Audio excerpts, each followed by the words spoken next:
제가 개척을 준비하면서 여러 가지 부분에서 참 많은 고민과 걱정이 있었는데요. 그 중에 하나가 설교였습니다. 특히 첫 번째 설교였습니다. 어떻게 말씀을 전하나, 무슨 주제로, 또 어떤 강조점을 가지고, 무슨 적용으로 첫 번째 설교를 해야 되나 고민을 많이 했습니다. 게다가 대부분의 사김의 교회 첫 예배에 오신 성도님들이 이전까지는 이찬수 목사님의 설교를 듣다가 오셨잖아요. 야, 이게 들릴까? 설교가? 이게 만족이 될까? 뭐 이런 염려들도 좀 있었습니다. 동시에 새로운 교회가 세워지고 그런 그 시작 지점에 있는 독특한 우리의 현실을 어떻게 말씀으로 해석하고 하나님의 말씀으로 힘을 얻고 위로를 얻고 꿈을 얻을 수 있을까? 뭐 이런 고민들이, 부담감들이 계속 있었습니다. 아마 많은 분들은 그냥 편하게 들으셨겠지만 저는 어쨌든 그랬습니다. 영적인 부담감이 굉장히 컸습니다. 훗날 하나님 앞에 서게 되면은 뭐 잘했다 아니면은 그게 뭐였냐 뭐 이런 칭찬이나 꾸지람이나 뭘 들을지 모르겠지만 저에게 있어서는 어쨌든 담임 목사로서 한 첫 번째 설교였기 때문에 지난 4월 17일 주일 설교가 잊을 수 없는 설교인 것 같습니다. 오늘 본문은 베드로의 첫 번째 설교입니다. 베드로 설교 이야기하면서 감히 제 설교로 먼저 시작해서 좀 부끄럽긴 한데 베드로도 엄청 부담됐을 것 같아요. 왜냐하면 청중들이 그 이전까지 예수님 말씀 들었잖아요, 지금. 근데 이제 예수님 가시고 베드로가 설교를 하는 겁니다. 영적인 부담감이 있었을 것 같습니다. 베드로가 그 부담감과 압박감을 이겨낼 수 있었을까? 뭐 우리는 이제 성경 읽으면 사도들의 설교가 그냥 종종 나오니까 자연스럽게 보지만 인간적으로는 그 부담이 있었을 것 같아요. 그리고 지금까지 이 성경에 기록된 베드로의 모습, 이 사도행전 오기 전까지 모습을 보면 좀 준비가 덜 된 것 같아요. 늘 덤벙거리고 뭔가 말씀에 사로잡히거나 기도에 사로잡히기보다는 그냥 좀 감정적으로 행동하는 그런 모습이 굉장히 많았습니다. 그런 모습을 보면 첫 번째 설교라고 베드로가 설교를 한다고 조금 염려가 될 수도 있습니다. 근데 오늘 본문의 베드로의 첫 번째 설교를 읽으면 들으면 우리가 충격에 빠질 수밖에 없습니다. 흔히 그 설교를 얘기할 때 아주 중요한 세 가지를 이야기하면서 첫 번째 텍스트, 그 다음에 컨텍스트, 서브 텍스트 뭐 이런 세 가지 얘기를 합니다. 이게 텍스트라는 것이 본문 중심으로 설교를 하냐. 그러니까 설교자가 설교를 하는데 성경 얘기는 하나도 하지 않고 자기 하고 싶은 얘기만 주구장창 하면 아무리 감동이 되어도 그게 설교라고 할 수 있냐 뭐 이런 내용입니다. 그래서 본문 중심으로 성경 중심으로 복음 중심으로 설교를 해야 된다. 그래야 설교다. 이게 첫 번째 요소. 텍스트 중심으로 해라 뭐 이런 이야기입니다. 두 번째 컨텍스트입니다. 그러니까 아무리 성경 얘기를 하는데 청중들이 앉아 있으면서 그 저 얘기가 나하고 무슨 상관이 있나 이런 생각을 가지면 안 된다는 거예요. 상황을 좀 고려해야 된다는 거죠. 그 예배에 참석한 사람들의 마음, 상태, 또 한 주간의 삶을 면밀히 살펴야지 그들에게 들리고 그들에게 적용되는 설교를 할 수 있다는 겁니다. 그래서 컨텍스트를 살펴야 된다. 뭐 이런 얘기를 합니다. 그리고 세 번째 서브 텍스트. 이건 제가 분당우리 교회에서 사역하면서 가장 중요하게 배운 건데 컨텍스트도 상황도 고려하고 본문 중심으로 설교자가 설교도 하는데 이 설교자가 그 말씀하고 굉장히 관계가 없는 듯 보여요. 그러니까 되게 옳은 말을 하는데 청중들로 하여금 의심을 가지게 하는 거죠. 저분은 저렇게 사나? 저분은 저 말씀대로 그렇게 순종하나? 이런 의구심을 가지면 안 된다는 거예요. 그래서 설교자가 말씀에 걸맞게 살고 그 말씀에 걸맞는 감정과 그 호소력을 가지고 진심을 가지고 진정성을 가지고 말씀을 전해야 된다는 겁니다. 이걸 흔히 설교의 3요소라고 얘기를 합니다. 근데 이렇게 보면 베드로의 설교는 너무 완벽합니다. 어디서 배웠는지 모르겠는데 예수님께 배웠겠죠. 철저히 말씀 중심이고 복음 중심이고 그리고 현재 일어나고 있는 상황을 말씀으로 정확히 해석하고 있습니다. 그리고 그 말씀에 완전히 하나가 되어서 자신의 마음을 다하고 확신 가진 가운데 이 말씀을 전하고 있는 것입니다. 저는 오늘 베드로의 설교를 통해 우리가 좀 누릴 수 있는 은혜 두 가지를 여러분과 나누고 싶습니다. 그리고 그 두 가지 은혜를 우리의 삶 속에 적용하고 오늘 이 밤에 기도의 제목으로 삼아 보고 싶습니다. 첫 번째는 오늘 베드로의 설교는 우리가 나누는 이 설교의 제목처럼 말씀으로 지금 현실을, 오늘을 해석하고 있는 설교였다는 점입니다.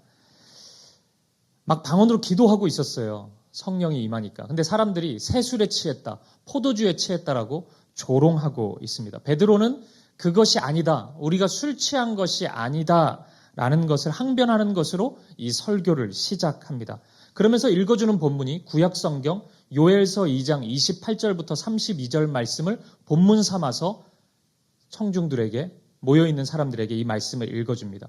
그리고 이 말씀을 본문으로 삼은 이유가 베드로가 그냥 가장 자신 있는 말씀이어서가 아니라 지금 일어나고 있는 이 일이, 오늘 여러분들이 보고 있고 우리가 경험하고 있는 이 일이 바로 이 말씀의 성취인 것을 선포하려고 했기 때문입니다. 그러니까 이 상황에 딱 맞는 말씀을 본문으로 삼아서 베드로는 확신 있게 전하고 있는 것입니다. 저는 이 장면이 굉장히 놀라웠습니다. 베드로가 지나칠 정도로 성경 말씀에 사로잡혀 있기 때문입니다. 이전까지 베드로는 너무 감정에 치우쳐 있고 말씀과 기도에 약간의 거리감을 두고 있는 모습으로 살아가고 있었는데 지금의 베드로는 너무 말씀 중심의 사람이 되어버렸습니다. 말씀으로 충만하고, 오늘 본문을 보십시오. 지금 요엘서 2장 말씀을 가지고 설교를 하고 있습니다. 구약의 선지서 중에 하나인, 예나 지금이나 어려운 본문이잖아요. 요엘서 읽어보셨습니까, 여러분? 이 말씀을 가지고 지금 베드로는 설교하고 있는 것입니다. 그래서 저는 이 설교를 보면서 설교의 내용도 좋지만 그 내용을 떠나서 이 모습은 베드로가 얼마나 성경 중심의 사람으로 변해 있는지를 보여주고 있다고 생각했습니다. 그리고 이 모습은 성령으로 충만한 모습이 결코 말씀으로 충만한 것과 분리될 수 없다는 것을 확인하는 모습이라고 생각합니다. 흔히들 이야기하는 것이 성령의 사역과 말씀의 사역을 좀 구분하는 경향이 있습니다. 예를 들어서 이 교회는 성령의 사역은 가득한 것 같은데 말씀 사역이 좀 부족한 것 같아요. 이런 평가를 한다든지, 또는 이 교회는 말씀의 사역은 잘 되는 것 같은데 성령의 사역이 좀 없는 것 같아요. 이런 식의 평가를 흔히들 합니다. 그런데 성경은 그렇게 이야기하지는 않습니다. 성경은 성령의 역사와 말씀의 역사를 절대로 구분할 수 없고 이 둘이 언제나 함께 맞물려서 이루어지는 것임을 우리에게 말씀하고 있습니다. 생각해 보십시오. 예수님은 말씀이 육신이 되어서 이 땅에 오신 분이십니다. 원래 말씀이셨어요, 그분은. 그 말씀이 육신을 입고 이 땅에 오셨습니다. 그리고 성령님은 영으로 오신 예수님입니다. 예수님이 하셨던 모든 사역과 예수님의 말씀을 그대로 증거하고 증언하고 적용하는 사역을 하시는 영으로 오신 하나님, 예수님이십니다. 그런데 그 성령님이 하시는 일이 말씀이신 예수님과 관계가 없다? 말씀과 관계없이 막 이 일이 일어난다? 이렇게 생각할 수 있겠습니까? 결코 그럴 수 없습니다. 성령이 충만한 곳에는 말씀이 충만히 역사할 수밖에 없는 것입니다. 그래서 성경은 거듭난 사람을 표현할 때 요한복음 3장에서는 성령으로 거듭났다고 이야기를 해요. 그런데 야고보서 1장에 가면 말씀으로 태어났다고 이야기를 합니다. 성경은 일관되게 성령과 말씀을 같은 선상에서 함께 역사하는 하나님의 일하심으로 그렇게 설명하고 있는 것입니다. 지금까지 우리가 수요일 날 지금 몇 주 동안 살펴보지 않았습니까? 사도행전 말씀을 떠올려 보십시오. 예수님께서 성령 받기 전 제자들과 50일의 시간을 보냈어요. 그 처음 40일, 성령 받기 전 그 중요한 40일을 뭐 했습니까? 하나님 말씀을 가르치셨습니다. 함께 앉아가지고 하나님 나라를 주제로 성경 공부했습니다. 그리고 성령 충만을 경험한 베드로에게 제일 먼저 나타나는 현상이 무엇입니까? 말씀의 사람이 된 것입니다. 갑자기 일어서서 지금에 일어나는 현상을 그냥 기적이야, 하나님이 일하시는 건 원래 우리가 알 수가 없어, 이렇게 하지 않고 성경 말씀으로 정확히 해석해주고 있는 것입니다. 여러분, 그렇기 때문에 성령 사역을 말씀 사역과 다르다고 오해하지 마십시오.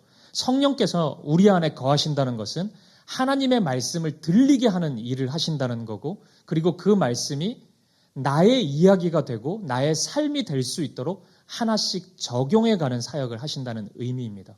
성령님은 그 일 행하시는 것을 무척이나 기뻐하시는 하나님이십니다. 그 성령님을 의지하고 신뢰하는 여러분 되시기 바랍니다. 저에게 있어 그 말씀에 대한 저의 태도, 마음이 변화된 계기는 2012년입니다. 제가 그때 목사로서 사역을 할 때인데 청년 사역을 한창 하다가 번아웃이 왔습니다. 어떤 분들은 뭐 젊은 나이에 번아웃이 오냐 뭐 이렇게 볼 수도 있고 실제 그런 얘기도 많이 들었는데 이게 한번 그 감정이 오고 그런 몸 상태가 되니까 회복이 잘 되지 않았습니다. 계속 무력해지는 거예요. 성도님들을 만나도 청년들을 만나도 진심으로 대해주지 못하고 이렇게 좀 마음이 향해지지 않고 이렇게 사역하는 건 아닌데 이런 생각이 많이 들었습니다. 그래서 가족을 서울에 두고 저는 전라도 여수의 선교센터에 홀로 머물게 되었습니다. 저의 마음속에서는 실패와 절망의 감정이 굉장히 컸습니다. 다시 교회로 돌아갈 수 있을까? 교회를 섬길 수 있을까? 그리고 내가 언젠가 다시 강단에 서서 하나님의 말씀을 선포할 수 있을까? 이런 회의감이 굉장히 많이 다가왔습니다. 그런데 그것을 떠나서는 안 되겠다는 생각이 들었습니다. 계속 하루하루를 버티고 하나님 은혜를 구하고 성령의 능력을 구했습니다. 그러다 어느 날 이렇게 그쪽에 그 바닷가가 있어가지고 계속 중얼중얼 기도하면서 거닐고 있었는데 저에게 있어서 굉장히 놀라운 경험을 했습니다.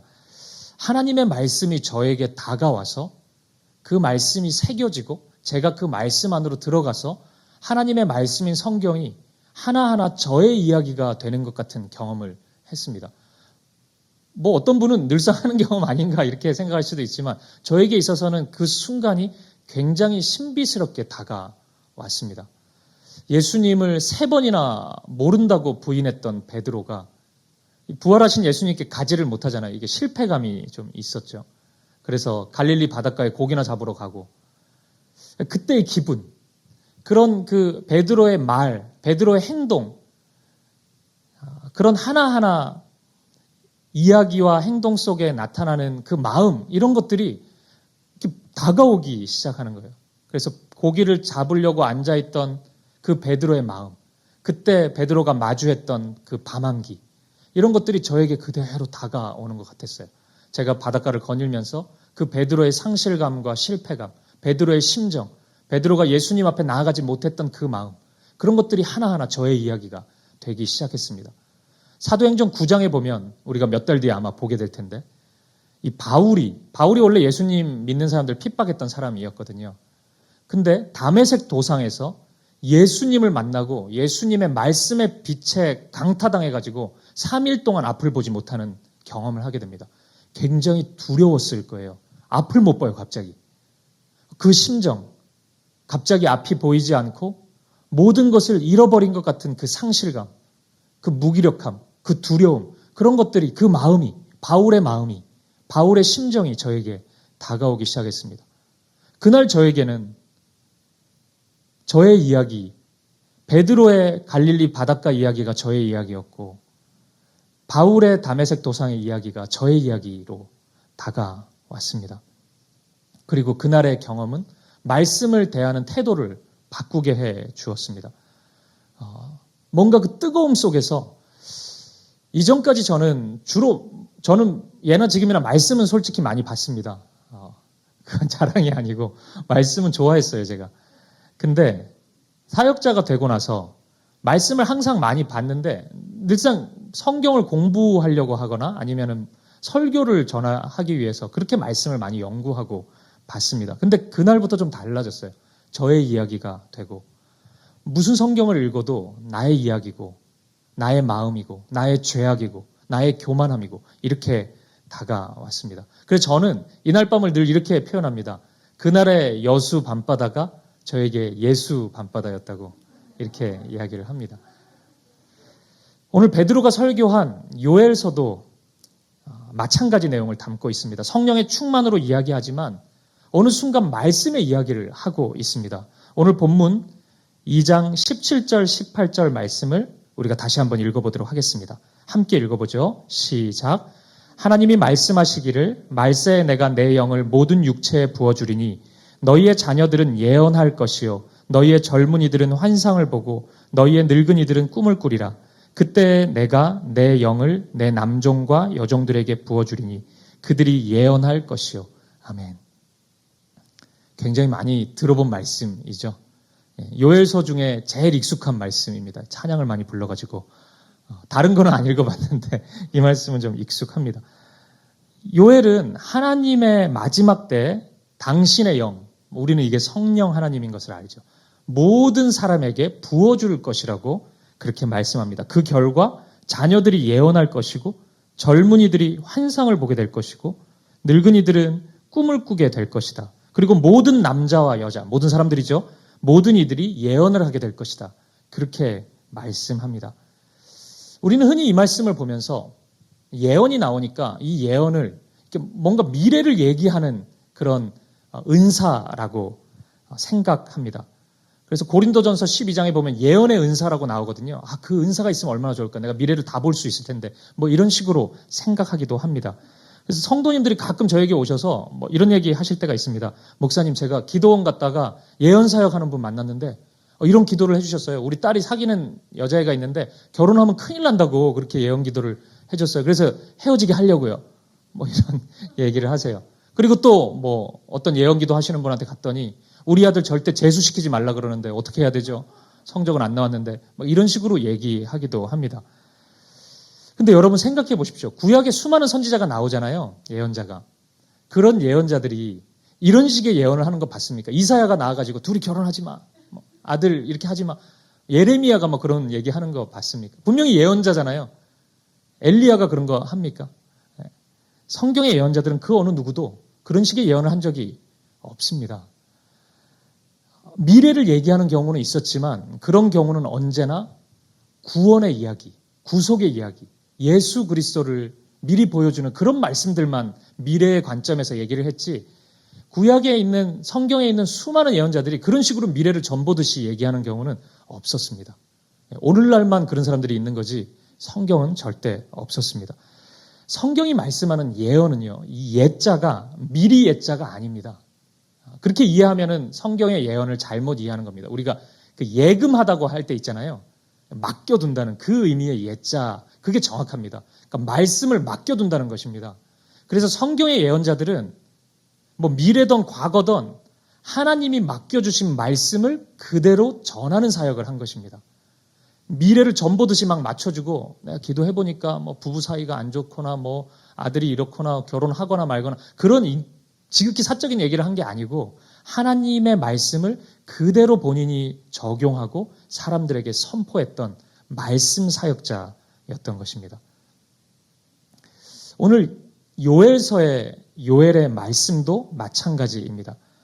이 요엘서의 예언의 말씀은 갑자기 사람들이 성령이 임하면 점쟁이처럼 미래 이야기를 막 말하게 되고 늙은이, 젊은이, 애나 어른이나 뭐 다 예언하게 된다 이런 얘기가 아니라 성령의 충만함으로 하나님의 말씀을 그 마음에 새기고 그 말씀을 선포하게 될 것이라는 그런 말씀인 것입니다. 따라서 오늘 베드로가 지금 하고 있는 게 예언의 사역입니다. 베드로가 요엘서의 말씀을 가지고 선포하고 있는 것이 예언의 사역이고 이 사도행전 2장 이후부터 수많은 사도들이 초대교회 성도들이 말씀을 가지고 선포하는 말씀 사역이 예언 사역인 것입니다. 성령이 임하시면 자녀들도 젊은이들도 노인들도 남자와 여자 모두가 말씀의 사람이 되어서 말씀을 선포하고 말씀을 따라 살게 될 것입니다. 이 말씀 속에서 뭐 환상, 꿈 이런 단어가 나오긴 하는데 이 환상이라는 것도 하나님의 말씀이 성경이 완성되기 전이니까 꿈 같은 방식을 통해서 어떤 동영상 형식으로 말씀이 임하는 거죠. 오늘 우리에게는 하나님의 모든 말씀이 성경을 통해서 다 완성이 됐기 때문에 오늘 성경 속에서 환상이라는 단어도 꿈이라는 단어도 다 우리는 성경으로 이해해야 됩니다. 성경 말씀이 내 마음에 들려지기 시작했구나. 성경 말씀이 내 마음에 새겨지기 시작했구나. 말씀이 나를 인도하고 있구나. 이런 식으로 적용하는 것이 옳은 것입니다. 우리에게 허락된 모든 말씀은 그 형식이 말이든지 글이든지 뭐 동영상 형식이든지 꿈이든지 환상이든지 모두 성경을 통해서 완성되었기 때문입니다. 그렇기 때문에 오늘 베드로가 선포하고 있는 설교 요엘서가 성취되었다는 말씀은 이런 의미입니다. 오늘 성령의 충만함으로 인해 성령의 임재하심으로 인해 우리는 예수님의 말씀이 하나하나 이해되기 시작했습니다. 지난 3년 동안 배웠던 예수님의 말씀, 그리고 최근 우리가 40일 동안 전념했던 예수님이 가르쳐 주셨던 그 말씀이 바로 나를 향한 말씀, 우리를 향한 말씀인 것으로 이해되기 시작했습니다. 예수님이 그토록 말씀하셨던 십자가가 왜 기쁜 소식이고 구원의 소식이 되었는지, 예수님이 보여주셨던 그 삶의 궤적 하나하나가 왜 하나님 나라의 이야기인지, 예수님이 부활하셨던 그 능력이 어떤 의미인지 충분히 이해되기 시작했습니다. 그리고 예수님이 마지막에 주셨던 말씀, 예루살렘과 온 유대와 사마리아와 땅끝까지 이르러 내 증인이 될 것이라는 그 예수님의 꿈, 예수님의 말씀도 이제 나를 향한 꿈인 것으로 내가 받아들이게 됐습니다. 예수님의 모든 말씀이 몽땅 모조리 다 나의 이야기가 되었습니다. 이런 고백인 것입니다. 그리고 이 은혜가 요엘서 2장에서 요엘이 선포했던 마지막 때에 하나님의 영이 임해서 모든 세대에게, 모든 이들에게 하나님의 말씀의 대언자가 되게 할 것이라는 그 말씀이 성취된 사건입니다. 오늘 우리가 그 마지막 때의 사건을 경험하고 있습니다.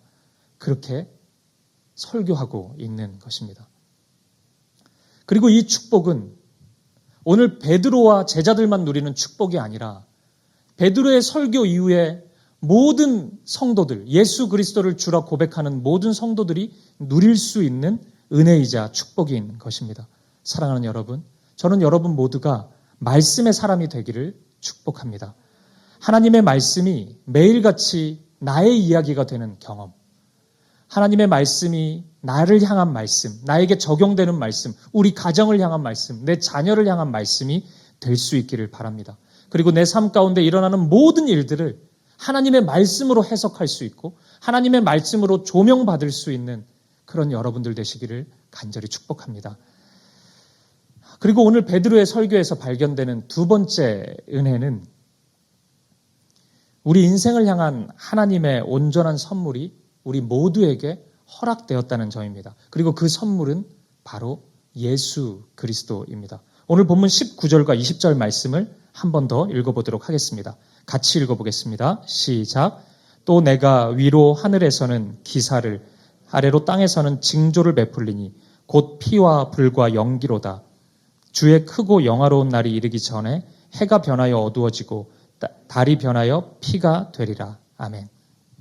이 말씀은 언뜻 조금 스산한 느낌을 줍니다. 막 피도 나오고 어둡고 달이 변한다 그러고 굉장히 좀 우울한 말씀입니다. 그런데 이 말씀은 예수님이 십자가에 달리실 때 해가 3시간 동안 어두워지는 일들이 있었는데 그 일을 염두에 둔 말씀입니다. 누가복음 23장 44절 말씀을 한번 보시겠습니다. 같이 한번 이 말씀도 읽어보죠. 시작.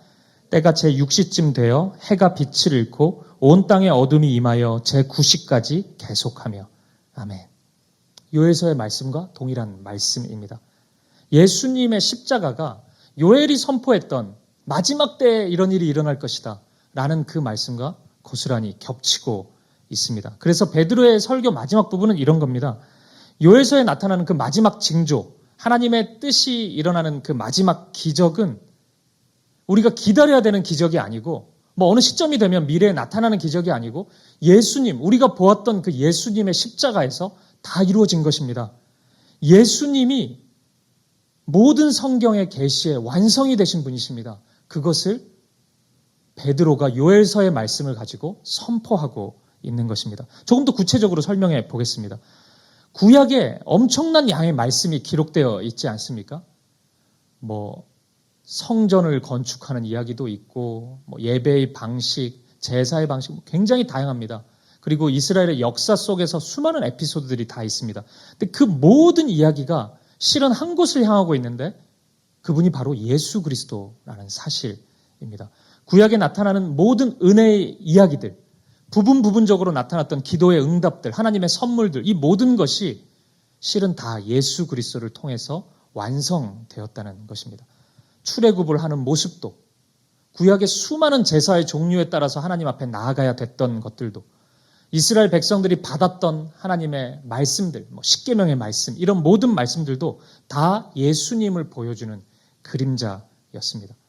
그래서 구약의 모든 말씀들은 예수님이라는 안경, 십자가라는 안경을 쓰고 보면 다 해석이 되기 시작합니다. 아, 이래서 이런 뭔가 이상해 보이는 은혜의 모습들이 이래서 허락해 주신 거구나. 아, 이래서 아무 이유도 없고 그렇게 반항 많이 하던 이스라엘을 끝까지 지켜주시는구나. 이런 모든 것들이 다 이해되기 시작합니다. 그리고 이것은 예수님 이후의 시대에도 동일하게 적용됩니다.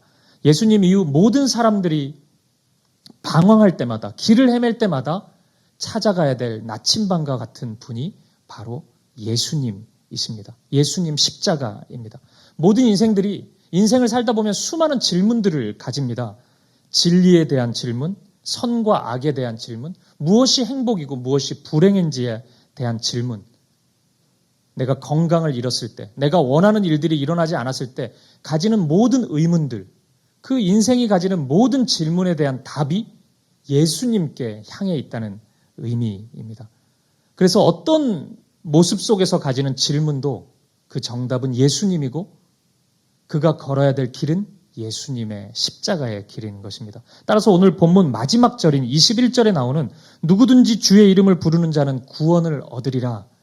이 말씀은 구원의 유일한 길이 예수님이라는 말씀이기도 하지만 동시에 예수 그리스도가 모든 인생들이 붙잡아야 될 진리이고 그들이 헤맬 때마다 걸어야 될 정답이고 해결자이심을 보여주는 말씀인 것입니다.